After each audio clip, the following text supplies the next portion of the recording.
Okay guys, I'm back to do another video tonight. Sort of wanted to give y'all some Bible stories to be thinking about as we go through the next few weeks, because we really do have two guys claiming to be president right now.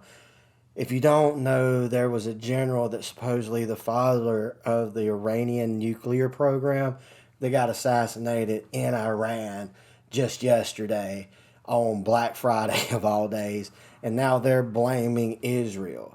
Now you can make your own decisions, just know that right there is a hotbed. And then when we start talking about Bible prophecies, think of it like this: whenever you hear the fig tree, think of Israel and put Israel in the place of the fig tree so you can start understanding what I'm talking about. So the first one we're going to talk about is coming from the book of Matthew. And this is what Jesus is going to be telling these Pharisees, these big dogs. Now see, I'm going to set this up for you. Right before this, he had fed a multitude. He had fed them with fishes and loaves and all that kind of stuff. He was like a miracle caterer. You get what I'm saying? Got in a boat, went across the sea, lands over here, and the Pharisees and the Sadducees come to try to test him. And this is what he's going to tell them when they start asking him for a sign. And then the Pharisees and Sadducees came, and testing him asked that he would show them a sign from heaven. And he answered and said to them, "When it's evening you will say, 'It will be fair weather, for the sky is red.' And in the morning, 'It will be foul weather today, for the sky is red and threatening.' Hypocrites, you know how to discern the face of the sky, but you cannot discern the signs of the time. A wicked and adulterous generation seeks after a sign, but no sign shall be given to it except for the sign of the prophet Jonah." And then he left them and departed. Now, since we're talking about end time prophecy, I want to go to directly what Jesus said. Where I'm going to take it out of is from the book of Mark. It's Mark 13. You're more than welcome to follow along. Not only that, I want to do the whole story because I don't want to pick and choose verses in this. I want to get you all the way through it, and I want you to hear the whole story, how Jesus said it, not how I'm interpreting it to you or anything like that. I just actually want you to hear what Jesus said. Then as he went out of the temple, one of his disciples said to him, "Teacher, see what manner of stones and what buildings are here." And Jesus answered and said to him, "Do you see these great buildings? Not one stone shall be left upon another that will not be thrown down." Now as he sat on the Mount of Olives opposite the temple, Peter, James, John, and Andrew asked him privately, "Tell us, when will these things be? And what will be the sign when all these things will be fulfilled?" And Jesus answered them and began to say, "Take heed that no one deceives you, for many will come in my name, saying, 'I am he,' and will deceive many. But when you hear of wars and rumors of wars, do not be troubled, for such things must happen, but the end is not yet. For nation will rise against nation, and kingdom against kingdom. There will be earthquakes in various places, and there will be famines and troubles. These are the beginnings of sorrow. But watch out for yourselves, for they will deliver you up to councils, and you will be beaten in the synagogues. You will be brought before rulers and kings for my sake, for a testimony to them. And the gospel must first be preached to all the nations. But when they arrest you and deliver you up, do not worry beforehand, or premeditate whatever you will speak. But whatever is given to you in that hour, speak that. For it is not you who speaks, but the Holy Spirit. Now brother will betray his brother to death, and father his child. Children will rise up against parents and cause them to be put to death. For you will be hated by all for my name's sake, but he who endures to the end shall be saved. So when you see the abomination of desolation spoken of by Daniel the prophet standing where it ought not, let the reader understand. Then let those who are in Judea flee into the mountains. Let him who is on the housetop not go down into the house, nor take anything out of his house. And let him who is in the field not go back to get his clothes. But woe to those who are pregnant and to those who are nursing babes in those days. Pray that your flight may not be in winter, for in those days there will be tribulation. Such has not been seen since the beginning of the creation which God created until this time, nor shall ever be.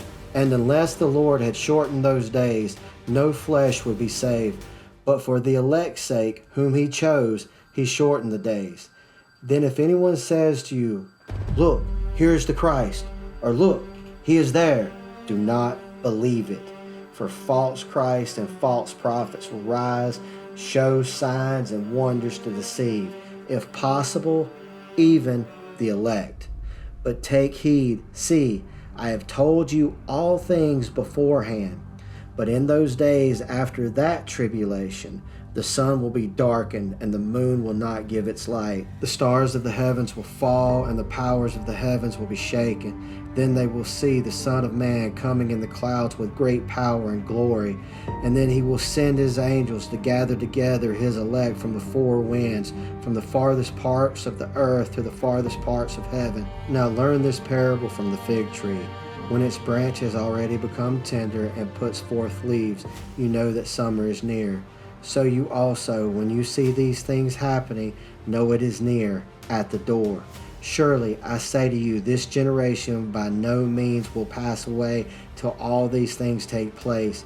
Heaven and earth will pass away, but my words will by no means pass away. But of that day or hour no one knows, not even the angels in heaven, nor the Son, but only the Father.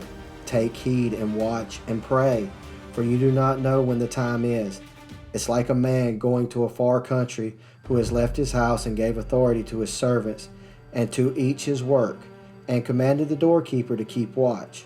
Watch therefore, for you do not know when the master of the house is coming, in the evening, at midnight, at the crowing of the rooster, or in the morning, lest coming suddenly he finds you asleep. And what I say to you, I say to all, watch. Now that we've gotten through the actual prophecy, what Jesus said, I'm going to take from another book, the book of Luke, and I want you to hear what he's saying about our reference points to look for while we're paying attention to this stuff. And as it was in the days of Noah, so it will also be in the days of the Son of Man. Okay, guys, I'm going to cut real quick. I want to show y'all and tell y'all what he's meaning about the days of Noah. What you have to do is you need to go back and you need to really sink your teeth into the story of the Great Flood. I know I heard about Noah's Ark all my life. I heard about it in Sunday school and everything else. But to be honest with you, all I knew was some dude built a boat and he's supposed to have lived through the worldwide flood. I never really took a chance to actually read it. Guys, read it.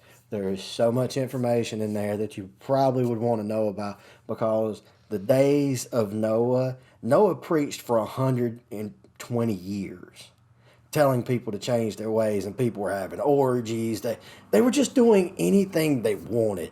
I mean, lawlessness was going everywhere. Just listen to what God says about the days of Noah. Then the Lord saw that the wickedness of man was great in the earth, and that every intent of the thoughts of his heart was only evil continually. And the Lord was sorry that he had made man on the earth, and he was grieved in his heart. So the Lord said, I will destroy man whom I have created from the face of the earth, both man and beast, creeping thing and birds of the air, for I am sorry I have made them.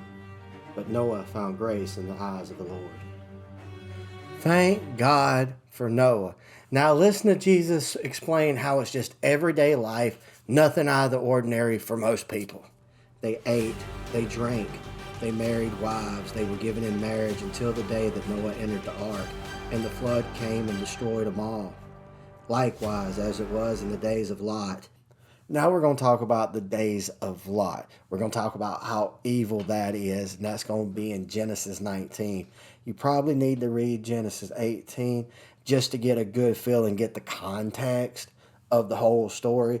But put it like this, they were very, very evil. I'm going to give you just 2 verses and show you. Now you need to go read the story yourself so you can really sink in to understand how evil they were. Now before they lay down, the men of the city, the men of Sodom, both old and young, all the people from every quarter surrounded the house. And they called out to Lot and said to him, Where are the men who came to you tonight? Bring them out to us so that we may know them carnally. So Lot went out to them through the doorway and shut the door behind him and said, Please, my brethren, do not do so wickedly. See now, I have 2 daughters who have not known a man. Please let me bring them out to you, and you may do to them as you wish. Only do nothing to these men, since this is the reason they have come under the shadow of my roof." And they said, "Stand back." And then they said, "This one came to stay here, and now he keeps acting as a judge. Now we will deal worse with you than with them." So they pressed hard against the man Lot, and they came near to breaking down the door. But the men reached out their hands and pulled Lot into the house with them and shut the door. And they struck the men who were at the doorway of the house with blindness, both small and great, so that they became weary trying to find the door. Then the men said to Lot, "Have you anyone else here, son-in-laws, your sons, your daughters, and whomever you have in this city, take them out of this place. For we will destroy this place, because the outcry against them has grown great before the face of the Lord, and the Lord has sent us to destroy this place." Okay, I know that was a lot more than 2 verses. I apologize. But y'all needed to get the gist of how evil these people are. Not only that, now listen to how Jesus again describes how it's everyday life, business as usual for most people. They ate, they drank, they bought, they sold, they planted, they built. And on that day that Lot went out of Sodom, it rained down fire and brimstone from heaven and destroyed them all. Even so will it be in the day when the Son of Man is revealed. So guys, to wrap this up, I'm just telling you some stories you need to think about. I feel like I'm seeing a lot of this stuff, and I love you guys, and I just wanted to give you an idea and see what I'm seeing. Choose for yourself, decide what you want to do, what you think's going on.